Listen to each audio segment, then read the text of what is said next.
Amici di Liveboat Fishing Adventure, ben trovati. Oggi in questo momento mi trovo al reperimento dell'Esca perché domani c'è in programma una sessione di traina in particolare che andrò ad effettuare con il vivo, una traina estiva, una traina costiera, la traina di tutti, che punta principalmente alla cattura del serra e della lecciamia. Ho una bracciata con amici in programma e quindi il piatto del giorno dovrebbe essere il serra, e quindi domani andrò in mare per sperare di prendere un serra di 2-3 kg, insomma, per soddisfare i palati di circa 6-7 persone. Detto questo, perché riaffrontare un argomento del genere? Perché il bello della pesca è che è in continua evoluzione. Dall'ultimo filmato che ho girato su questo argomento di qualche tempo fa ci sono delle novità che ho messo in campo e che hanno dato ottimi risultati e che quest'oggi vorrei condividere con voi. Prima di tutto l'approccio su batimetriche ridotte in modalità super silenziosa, quindi con il motore elettrico di prua, quali sono i vantaggi e perché ha effettivamente una marcia in più. E poi la tecnica della lenza con la trappola, una cosa che ho mostrato, comunque di cui ho parlato altre volte in relazione al Bollentino. Ho studiato una lenza che lo ottimizza anche per la traina costiera e consente di nascondere completamente il cavetto d'acciaio, essere quindi in grado di catturare potenzialmente un serra, ma fare in modo che agli occhi della furbissima e astutissima Leccia Amia questo cavetto sia poco visibile. Quindi tanti argomenti da approfondire nell'episodio, come sempre, che alternerà delle situazioni di live fishing, quindi action cam accese a ciclo continuo, con degli angoli tecnici specifici dove parleremo di attrezzatura, di tecnica e di tanto altro.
In questo primo angolo tecnico parleremo delle prede, degli habitat che prediligono per la loro azione predatoria e in particolare un focus sulle differenze che ci sono tra il serra e la Leccia Amia.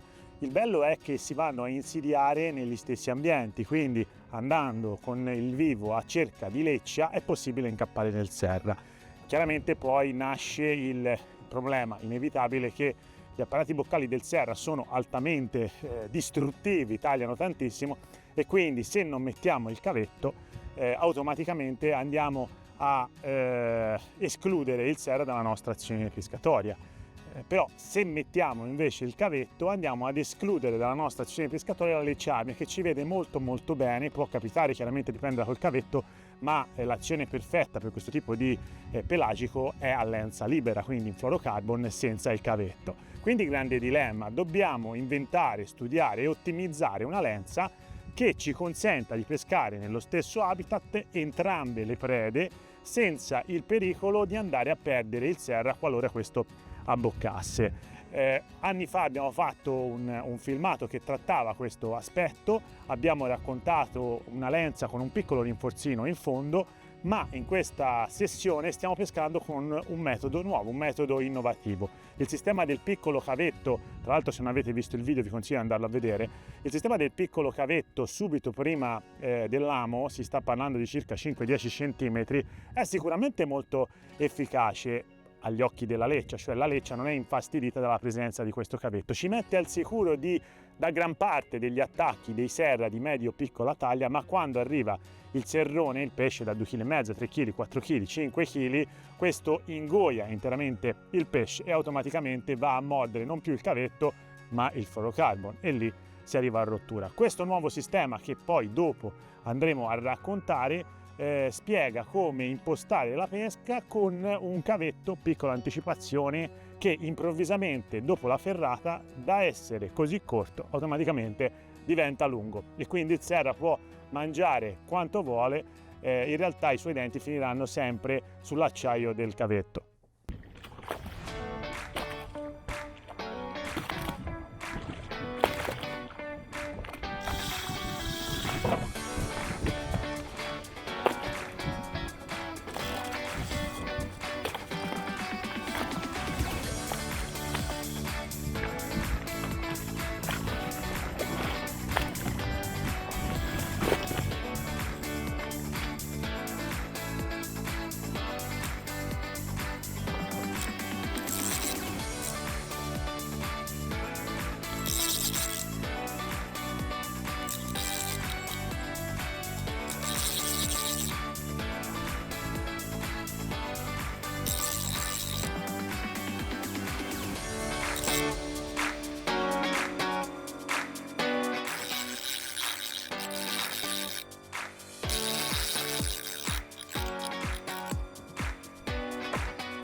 Slamato.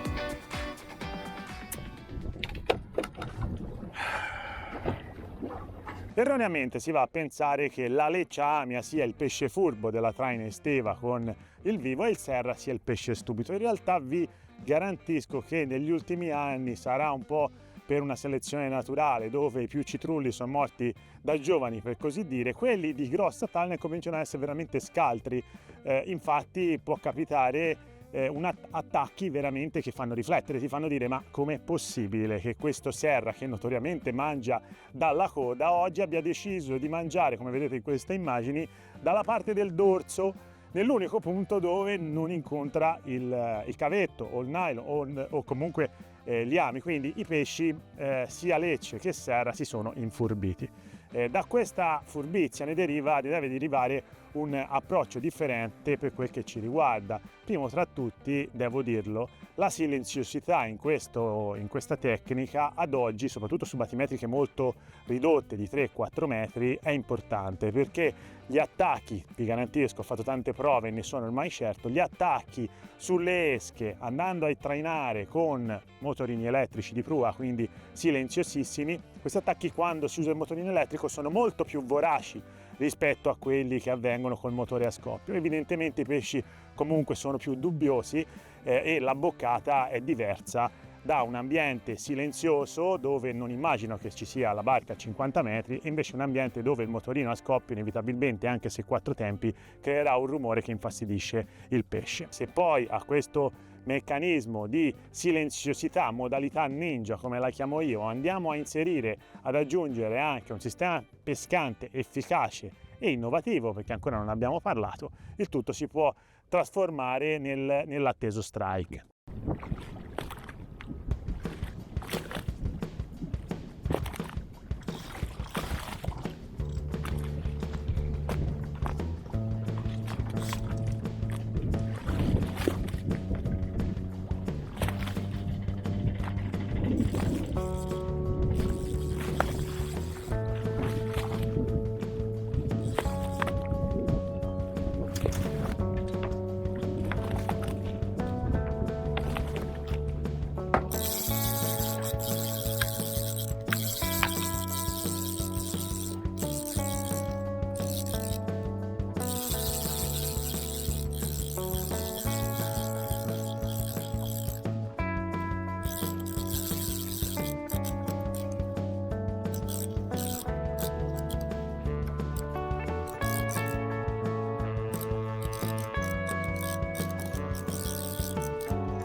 Ma veniamo adesso a parlare del sistema pescante, in particolare di quello che ho anticipato all'inizio della puntata, cioè di un sistema pescante a trappola.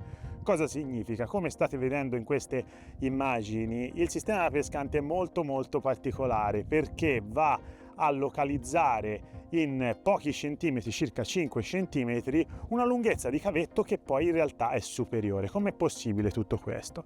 Semplicissimo, basta per così dire ripiegare il cavetto su se stesso in maniera che un cavetto di queste dimensioni risulti essere poco più di 5 cm, che poi sono quelli che utilizzavamo nella vecchia lenza e che non disturbano l'attacco della lecamia e l'attacco del serra. Quando avviene l'azione predatoria, la predazione, il serra arriva sul pesce, noi dovremmo ferrare energicamente, mentre con gli altri sistemi pescanti potevamo permetterci anche di ferrare poco energicamente, con questo sistema della trappola si va a ferrare in maniera molto energica. Perché? Perché la trappola deve scattare, e cioè l'amo deve, tirando, far fuoriuscire tutta la lunghezza del cavetto per continuare il resto del combattimento non con i 5 cm di cavetto in bocca al serro, ma con i 15 cm che scongiurano la possibilità che le fauci affilate del serra vadano a colpire il nylon o il fluorocarbon, che cederebbe chiaramente. Quindi sì, questa è la trappola, sarà sicuramente molto efficiente, ma come si realizza? Tranquillo, per rispondere a questa domanda abbiamo creato un tutorial che passo passo ti condurrà verso la realizzazione di un sistema a trappola davvero efficiente. Dove trovi il tutorial? Qua sotto c'è il link in descrizione, clicca e guarda. È un sistema estremamente efficace, soprattutto quando si ha a che fare con spot dove sono presenti serra di 2, 3, 4 kg, 5 kg, 6 kg. Questi pesci possono avere la brutta, tra virgolette, abitudine di ingerire completamente il nostro pesce. Se non mettiamo questo sistema è chiaro che la lenza verrà persa a seguito di rottura, di taglio da parte delle fauci del serra. Va benissimo il sistema pescante monoamo, perché comunque peschiamo con pesciolini relativamente piccoli e quindi il monoamo funge da deriva sul pesce e tenderà a far stare in pesca perfettamente il pesce, soprattutto se questo viene equipaggiato con un anello nasale. L'innesco non ve lo mostro perché so che mostrare l'innesco di un'esca viva va a innervosire, a incendiare gli umori della gente particolarmente suscettibile a queste cose, o comunque qualcuno che giustamente può essere infastidito dal momento in cui l'amo entra dentro un pesciolino vivo. Quindi non ve lo mostrerò, vi spiegherò semplicemente che l'anello nasale del sistema pescante va ovviamente nel naso, quindi non va a danneggiare il pesce. L'amo finisce in prossimità dell'orifizio anale e funge da deriva. Il pezzettino di cavetto d'acciaio chiaramente è un cavetto ripiegato, quindi avrà un certo tipo di peso che è perfetto per creare la deriva e far nuotare ancora meglio il pesciolino. Ma andiamo avanti parlando di come è realizzata. La lenza in particolare è una lenza, il terminale in fluorocarbon di uno 0,50, io ho utilizzato chiaramente fluorocarbon 100%, l'XPS fluorocarbon 100%, che non è il top di gamma, l'Ultrastrong FC403 di Casa Trabucco, ma è sempre un fluorocarbon destinato al saltwater, però di un gradino inferiore. Per questo tipo di pesca è più che sufficiente per il serra, costa anche meno, quindi direi che è eccellente per i nostri usi. Gli ami Schinken serie 5180, sempre 4.0 o 6.0, che fa comunque al caso vostro. Chiaramente l'amo è attaccato al cavetto, il cavetto è attaccato al fluorocarbon, abbiamo detto 2 metri, in cima ai 2 metri una micro girella di acciaio inox, che poi si va a continuare con il preterminale, che è realizzato in nylon e è lungo circa una quindicina di metri. Una volta arrivati al terminale si unisce il terminale con la lenza madre che troveremo all'interno del nostro mulinello. La lenza madre sarà un braided 8 capi, io uso l'X8 Extreme di casa Trabocco, un 8 capi che fa esattamente al caso nostro. Stop! È successo qualcosa, nel senso che ho appena ricevuto una telefonata da parte di un mio carissimo amico che ringrazio, gli amici si vedono anche in queste situazioni, che mi ha comunicato che in questo istante a Boccadarno, lui si trova a pesca a Boccadarno, c'è un predatore grosso che sta predando dei pesciolini.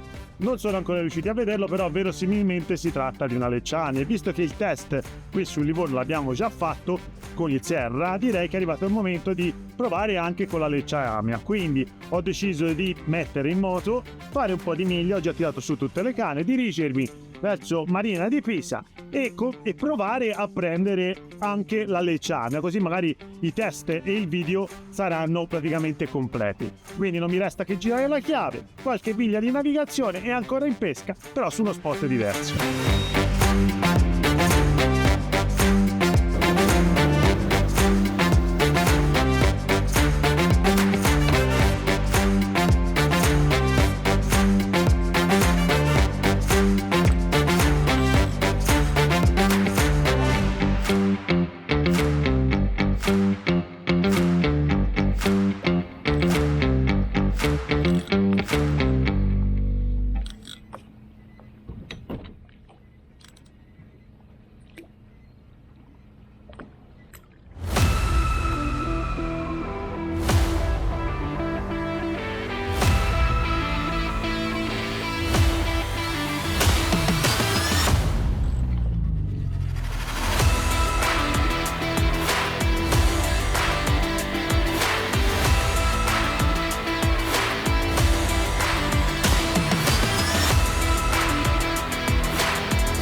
Bel pesce, veramente bellissimo pesce. Pesa, non so quanto, ma pesa. La bracciata direi che può dirsi conclusa. Veniamo a parlare di attrezzature. Qual è la canna perfetta per questo tipo di azione di pesca?